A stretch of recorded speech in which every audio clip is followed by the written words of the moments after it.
Bienvenidos, soy Susi Mas del Instituto de Yoga.es y hoy os traigo a Nuria Ramírez de Legal Hat, con la que vamos a hablar sobre un tema muy candente, ha estado muy en auge durante los últimos meses, nos tiene un poquito inquietos a los profesores de yoga, que es el tema de la protección de datos, el tema del asesoramiento legal para emprendedores, con lo cual nos viene genial. Nuria, bienvenida al Instituto de Yoga. Gracias.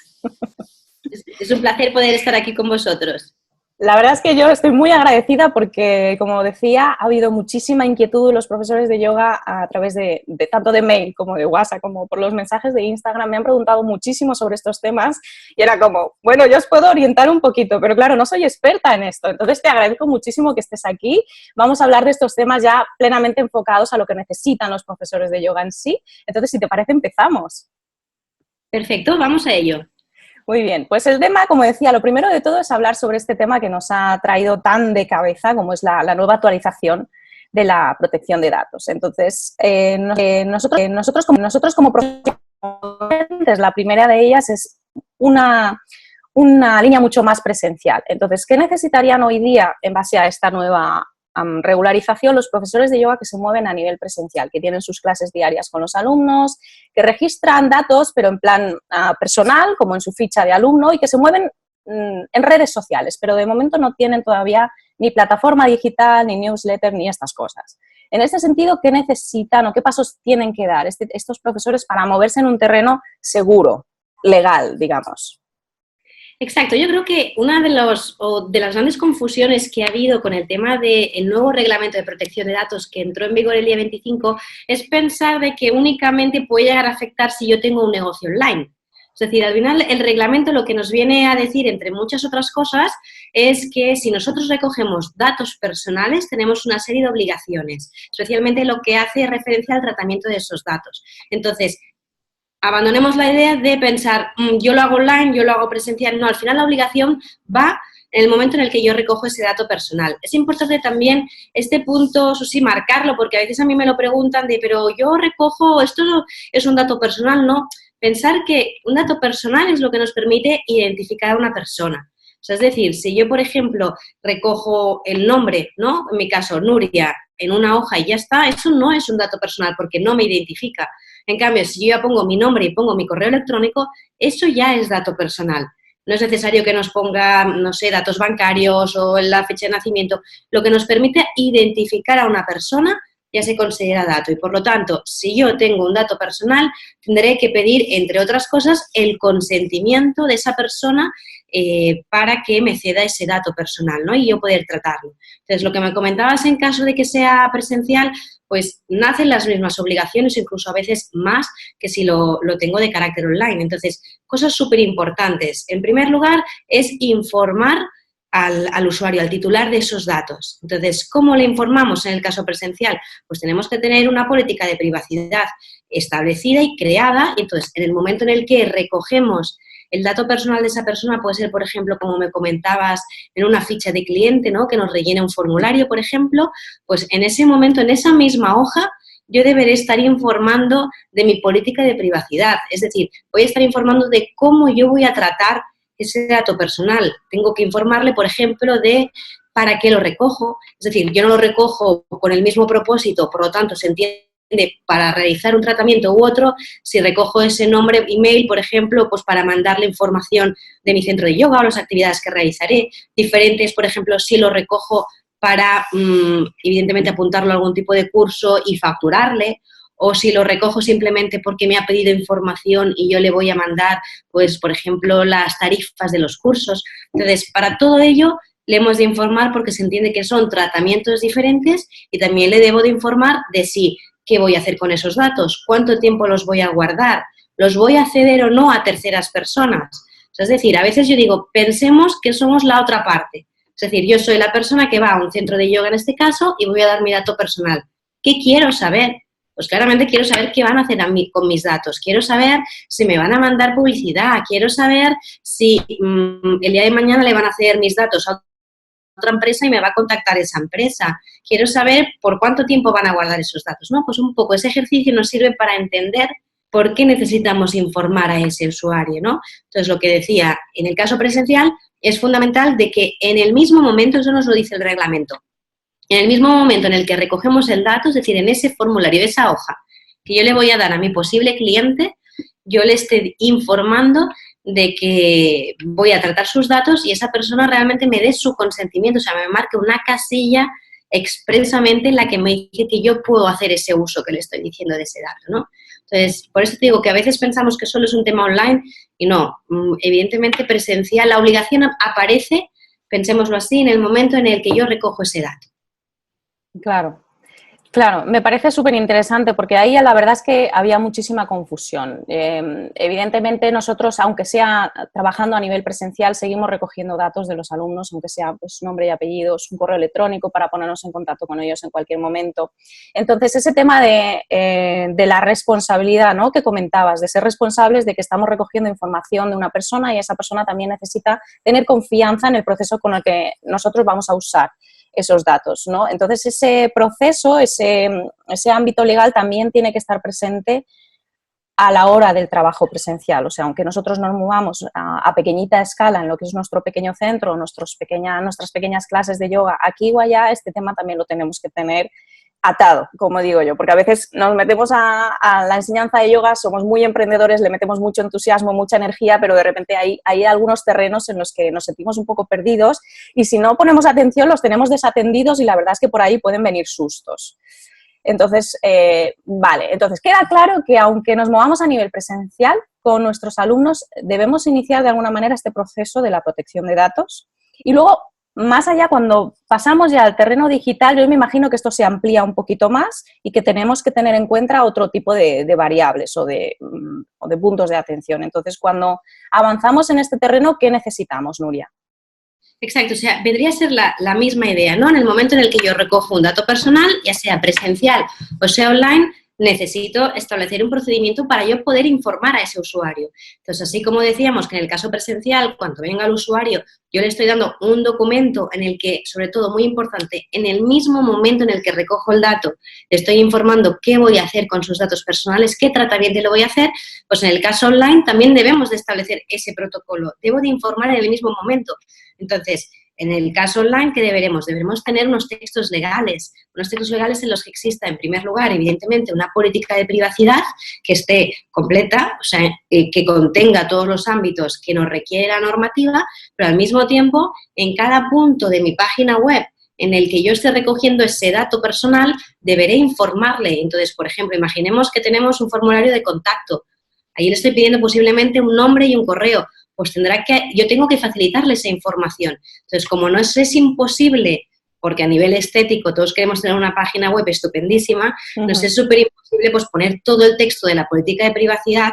La Agencia Española de Protección de Datos nos mandó un poco unas pautas de cómo solucionar esa normativa y nos dijo que podíamos informar por capas. Por capas quiere decir de que si bien yo tengo mi texto legal de política de privacidad, pero lo tengo seguramente en el footer, en un link donde la gente puede clicar y abrirse, para cumplir con el hecho de que en el mismo momento en el que el usuario me está dando ese dato, yo le estoy haciendo o informando en este caso, nos permite hacer lo que se dice una primera capa, que es una capa informativa muy pequeña donde hago un mini resumen de lo que contiene esa política de privacidad, ¿no?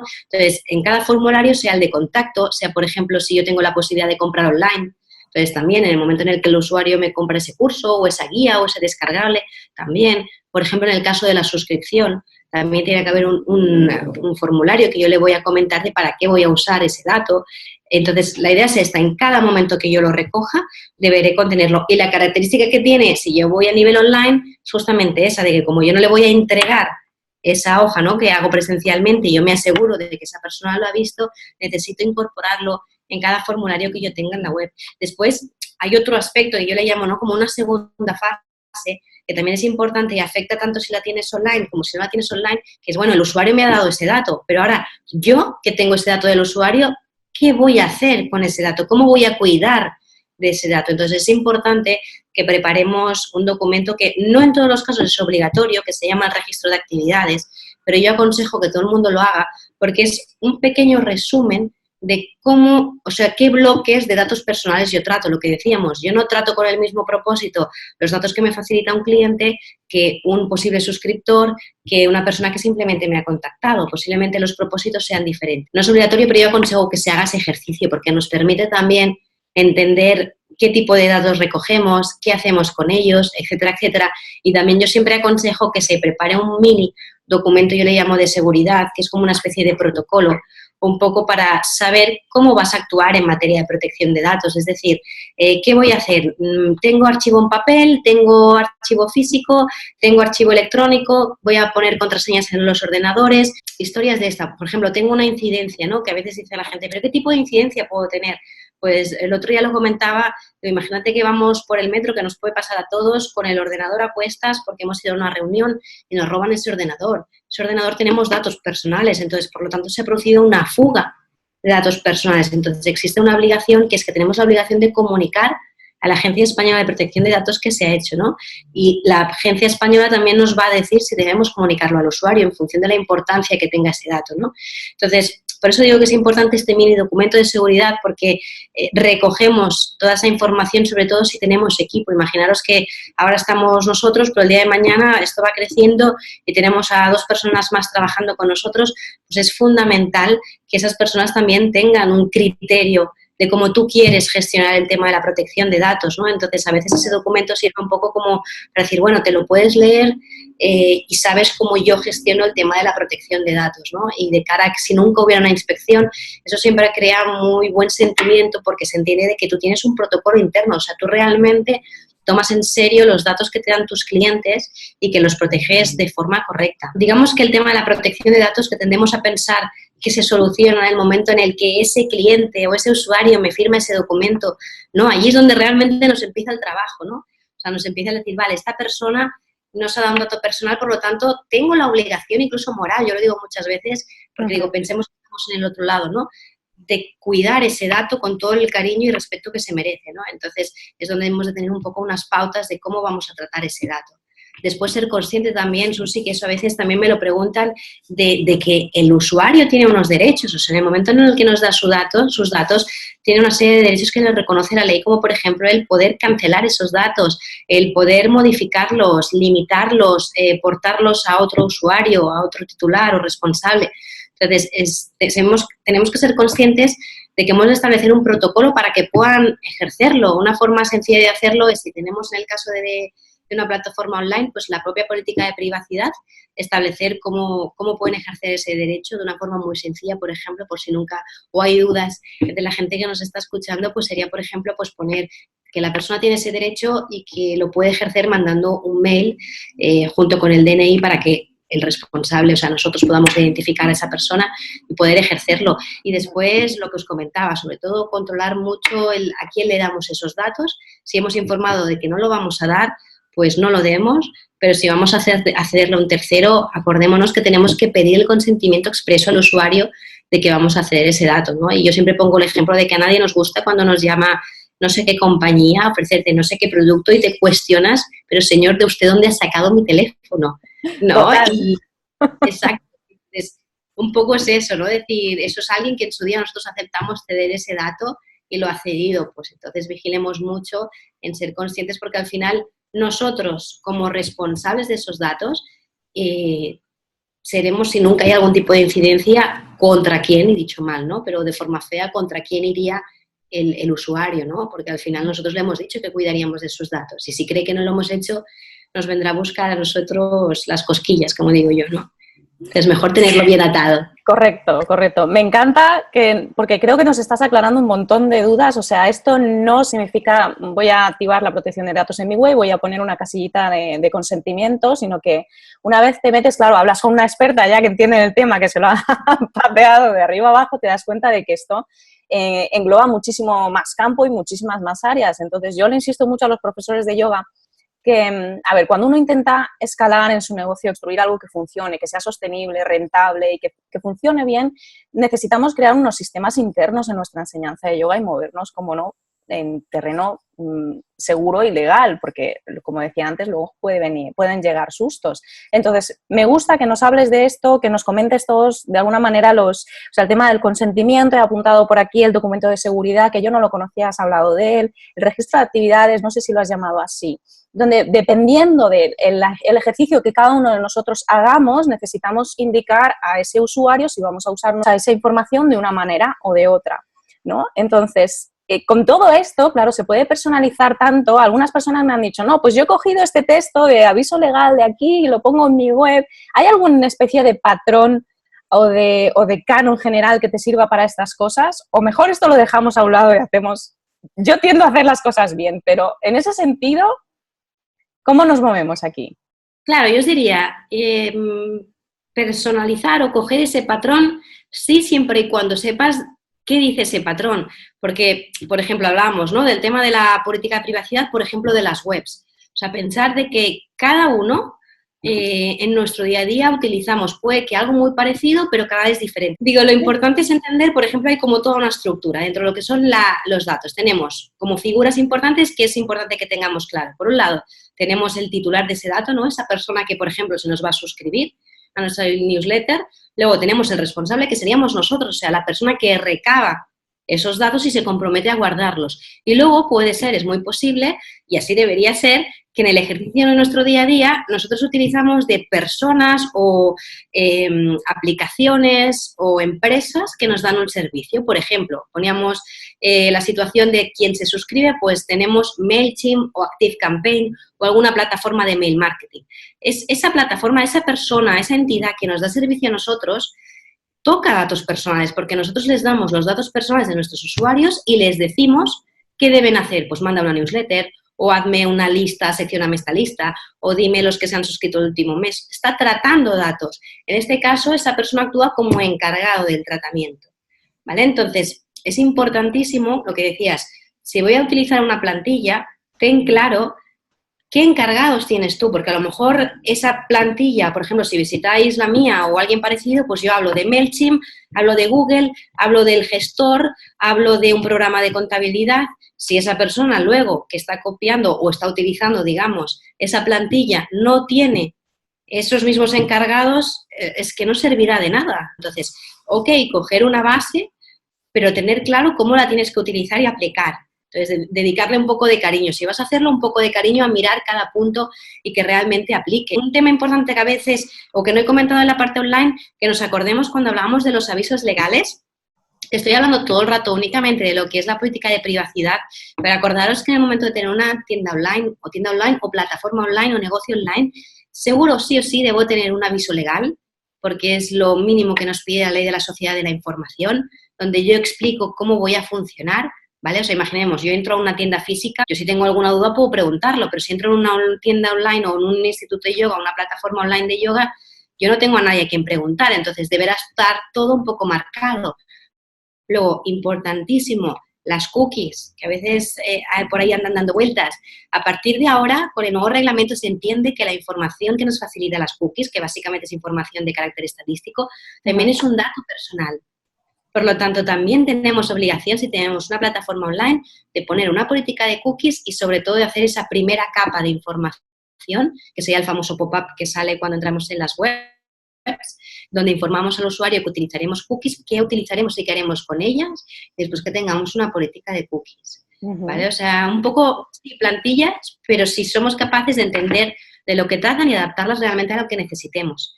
Y después puntualizar que había estado hablando antes del tema del documento de seguridad. Para nada el documento de seguridad es un documento obligatorio. Quiero que eso se entienda. Es algo que yo en el día a día con los clientes intento preparárselo un poco para que tengan una pauta de cómo funcionar en el día a día. Es decir, si alguien no lo tiene y ve a un inspector, no va a pasar nada, siempre y cuando tenga claro o tenga internamente instaurado un poco un protocolo de seguridad y sepa explicarse o explicarle al inspector o a quien le corresponda qué medidas utiliza, ¿no?, a nivel de seguridad. Entonces, yo por eso hago ese documento, porque nos obliga un poco a leerlo, a entenderlo y sobre todo a refrescarlo cada año, más o menos echarle una lectura. Avanzando un poquito en el tema, la verdad es que, claro, el tema de... Yo iba a decir antes, yo tenía una profesora de yoga que decía, las cosas bien hechas siempre están bien hechas. Entonces, partamos desde la base, como decías, con cariño, con mimo, porque hay gente que ha tomado esto, claro, se ha movido mucho alrededor y lo ha tomado como una obligación, con mucha resistencia, pero también pongámonos desde el punto de vista de que no solo estás siendo responsable con esos datos que tú recoges en este caso de tus alumnos, sino que de alguna manera lo que estás haciendo es también protegerte a ti mismo. Tu espacio virtual, en este caso, ya vamos a avanzar hacia el espacio virtual, todo lo que te dan estas pautas y este trabajo y este dinero que nosotros invertimos en mantener nuestro modelo de enseñanza protegido y regulado en base a esa responsabilidad sobre la ley de protección de datos, también nos lleva a un campo y un terreno en el que nosotros nos sentimos protegidos de cara a esos usuarios que de alguna manera usan y disfrutan de nuestro contenido, de nuestra información y del trabajo que nosotros ejercemos cada día.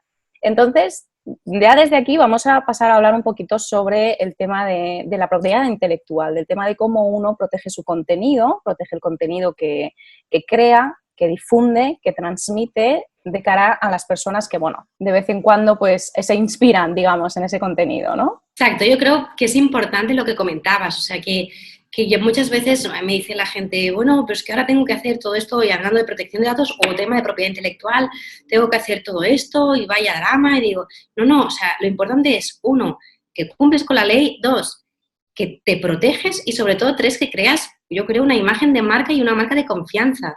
O sea, eso también es importante que se lo transmitamos a nuestros clientes y usuarios, ¿no? Entonces, yendo un poco más, Susi, por donde dices el tema de la propiedad intelectual, es cierto de que yo lo digo siempre, o sea, nadie sabe, o sea, solo quizá las personas que tenemos más cerca, la cantidad de horas, o sea, que le dedicamos a nuestros proyectos, o sea, pero privándonos, y lo digo así, de salidas con amigos, de días de vacaciones, de noches sin dormir. Entonces, realmente, por no usar palabras feas, es un rollo, es la más suave que he encontrado, que venga alguien porque pasa y, como dices tú, de una forma muy sutil y muy limpia, se inspire en nuestro trabajo, ¿no? Entonces, yo creo que merece y nos lo merecemos y nos lo debemos de protegernos, porque es eso, le hemos quitado horas a gente a la que tenemos mucho cariño y que no sean en balde, ¿no? Entonces, yo siempre digo, es importantísimo proteger, en primer lado, nuestra propia identidad. Me ha pasado, y lo digo, a veces parece esto un poco muy clásico, la voz de la experiencia, ¿no?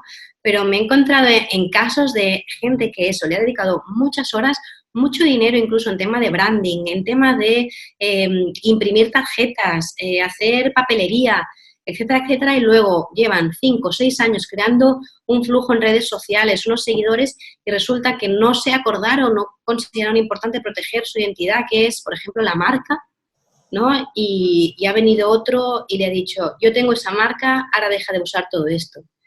Y se pierde dinero, seguidores, pero sobre todo muchísima ilusión, ¿no? Porque a veces cuando yo lo digo, a mí ahora me dicen que tengo que cambiar el nombre de mi proyecto y de verdad que no sabría buscar otro porque lo tienes tan interiorizado que cuesta muchísimo. Entonces yo siempre digo, igual que pensamos en crear un logo, igual que pensamos en qué redes sociales voy a utilizar, pensemos en que hemos de proteger uno de nuestros mayores activos, que es nuestra imagen. Entonces, por ahí vendría el tema que yo siempre digo, pensar que el registro de marca no es tan costoso como puede o se puede imaginar y es algo que nos da una base, ¿no? Eso por un lado, y después, evidentemente, proteger nuestro trabajo. O sea, sabemos que en el momento en el que nosotros creamos, somos autores. Y por lo tanto, en ese mismo momento se nos conceden los derechos propios que tiene cualquier autor. Y entre otros está el que no nos copien, ¿no? El que nosotros lo hemos creado. Entonces, yo siempre lo digo, el hecho de que nosotros protejamos, y eso es importante decirlo, no quiere decir que no nos vayan a copiar, pero sí que va a poner ciertas barreras. Sobre todo, se lo van a pensar 2 veces y si no se lo han pensado 2 veces, tenemos más fuerza gracias a esa protección que hemos buscado para reclamar, ¿no? Entonces, hoy en día, por suerte, existen muchos mecanismos. Existe, por ejemplo, Safe Creative, que seguro que lo habéis escuchado. Es una plataforma en la que podemos ir introduciendo nuestro trabajo para protegerlo. Podemos, pues si hacemos algún tipo de ebook o de libro, también otorgarle un determinado código de seguimiento. Podemos incluso, yo digo de vez en cuando, como pues ya sean Safe Creative o incluso nosotros mismos ir haciendo pantallazos del trabajo, de la web, de lo que creamos, etcétera, etcétera. Y lamentablemente todo, y que yo siempre digo de que mirar la competencia hace mal, de vez en cuando también hacer el ejercicio de ir echando un ojo, porque Al final somos los responsables de nuestro trabajo y los responsables de cuidarlo, mimarlo y de si alguien está haciendo un uso de él, protegerlo. Porque, insisto, ese trabajo se lo merece, tiene muchas horas invertidas. Total. Además es que, claro, conectando mucho con lo que decías al principio de que nosotros como emprendedores realmente le dedicamos muchísimas horas, pero muchísimas, muchísimas. Esto es mi modo de vida, es mi sustento, es el proyecto al que le he echado tanto mimo, tantas horas y claro, necesita por nuestra parte que seamos responsables de él, que seamos coherentes y que lo cuidemos. Entonces, yo creo que en este ámbito tanto entra el que nosotros invirtamos nuestro tiempo y dinero en proteger a ese usuario que llega, como que invirtamos nuestro tiempo y nuestro dinero también en proteger todo lo que creamos. Que no nos quedemos en la inercia o en ver, a ver, sin obsesionarnos, como decías, en ver lo que hace la competencia, porque yo creo que en ese sentido, si solamente estamos poniendo el foco en lo que hacen otros o en ver cómo se mueven los otros, pues perdemos de alguna manera la conexión con lo que nosotros mismos queremos transmitir, pero tenemos que saber qué se hace con nuestro contenido y cómo. Y en ese caso, el tema del registro de marca, quizás sea uno de los primeros pasos que podemos dar para proteger eso que creamos, aparte de utilizar plataformas como la que has comentado de Safe Creative, para que hoy en esta plataforma podemos ir subiendo lo que son el contenido, los artículos que vamos creando, también imágenes o pantallazos de la web, ¿has comentado? Sí, exacto. O sea, de hecho, hay diferentes programas o diferentes afiliaciones, tiene un coste que puede ir aumentando en función de lo que tú quieras ir registrando, pero sí, se puede ir subiendo el propio contenido, incluso el contenido de un blog, sobre todo si hacemos algún tipo de ebook o material. O curso incluso. Yo muchas veces digo, los cursos tienden, no sé por qué, tienen un caramelo que dice cópiame, ¿no? Entonces, digo yo, pues justamente con más razón y con lo que comentabas, o sea, la dificultad que supone a nivel emocional, de tiempo, de recursos, crear ese curso, pues que esté en una plataforma, insisto, no va a ser esa plataforma la que nos va a proteger el trabajo, nos va a permitir el día de mañana, si vemos que alguien lo está utilizando o está haciendo un uso no correcto, es decir, que no nos ha pedido un consentimiento, entonces de poder decirle, claro que me estás copiando y la prueba la tengo en que tú has sacado este material y yo desde fecha tal tengo constatación que ya lo había creado, ¿no? Uh-huh. Por eso también muchas veces digo que en las propias webs a veces aparece eso de abajo de todos los derechos reservados, etcétera. También es importante que en las webs lo pongamos, que en nuestro aviso legal indiquemos que no dejamos que nadie copie nuestro trabajo, que no es nuestra política, que si alguien lo quiere, que nos lo pida, entonces hablaremos. Qué interesante, Nuria, todo lo que nos cuentas. Además que estás despejando, yo creo, un montón de dudas. Así que, como última pregunta, así enfocándonos a los profesores de yoga, ¿hay algún consejo, algún tip, algo que nos pueda recomendar a nosotros? Exacto. Yo ya, más que, o sea, a vosotros yo lo digo siempre, cualquier emprendedor que empieza con muchísima, muchísima ilusión, y ahora parece que yo estoy barriendo para acá si realmente no es la intención, ¿eh? Es de que pensemos lo que os decía o te comentaba Susi todo el rato, de que le hemos dedicado tanto tiempo a nuestro proyecto que ¿por qué no dedicarle 5 o 10 minutos una mañana a protegerlo? Porque realmente, y protegerlo entiendo tanto lo que decíamos, desde un punto de vista de nuestro trabajo, pues en plataformas o vigilar esa posible competencia que nos pueda estar utilizando nuestro know-how, que al final es nuestra propia propiedad intelectual, es nuestro mayor activo, o sea, lo que nosotros creamos, ¿no? Sino también su propia identidad, proteger la marca y también proteger que por el tema de no estar correctos en materia, por ejemplo, de protección de datos, tengamos un problema y eso pueda dañar la imagen que tiene nuestro proyecto, ¿no? Entonces, de verdad que no es tan complicado, pero no lo dejemos para el final, porque luego vienen los sustos y sobre todo los disgustos. Y yo he visto casos en los que realmente hasta yo me disgustaba. Muy bien, Nuria, pues, ¿dónde podemos encontrarte en caso de que los yogi emprendedores que nos están viendo quieran conectar contigo para darle ya esa seguridad a su proyecto, a su enseñanza de yoga? ¿Dónde pueden dar contigo, Nuria? Mira, si alguien me quiere contactar, pues lo podéis hacer directamente por mail en contacto@thelegalhat.com o en las redes sociales también estoy como TheLegalHat. Entonces, incluso si pues tenéis más dudas sobre el tema, pues voy haciendo posts, artículos y siempre con la intención de poder aclarar temas y sobre todo ayudar. Muy bien, pues yo pondré todos los enlaces a tu web, a tus redes debajo del vídeo. Te agradezco muchísimo este ratito que has pasado con nosotros porque, como te decía, yo creo que has despejado un montón de dudas. Ya vamos teniendo más claras las cosas. Espero que te contacten muchísimos profesores de yoga y que se pongan a tope con la protección de datos y el registro de su propiedad intelectual. Y nada, muchísimas gracias por todo. Bueno, a vosotros y muchos ánimos y fuerza, que eso de emprender, aunque es duro, es súper gratificante. Muchas gracias, Nuria. Un beso. Un beso, adiós. Chao.